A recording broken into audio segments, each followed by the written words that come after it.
Assalamu alaikum and welcome to Bilqalam's Master Arabic Sounds, where you master every Arabic sound step by step. Today's sound is ma, ma. Like in the Arabic word, ma. It's similar to the English m in man, but in Arabic it's always clear and steady. To pronounce ma correctly, close your tips completely. Allow the sound to pass through your nose. This is called a nasal sound. Keep your voice on the ready while holding the sound briefly. Tips: the Arabic meme is always smooth and clear, without humming or vibration changes like in some English accents. Let's practice together. Listen and repeat after me. Short vowels: ma, ma, mi, mi, mu, mu.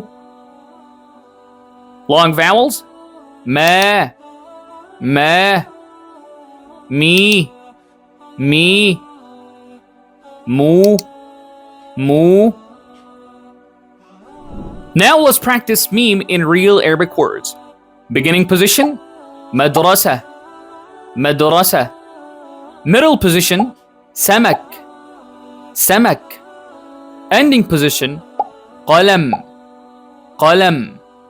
Beginning position with dhamma: muhib, muhib. Here's a short sentence with meme. هذا القلم مفيد. هذا القلم مفيد. Repeat with me, slow the natural speed. Yay! You've mastered the Arabic sound meme today. From syllables to words to a full sentence, practice daily. And the next lesson will unlock another sound, inshallah. Wassalamu alaikum.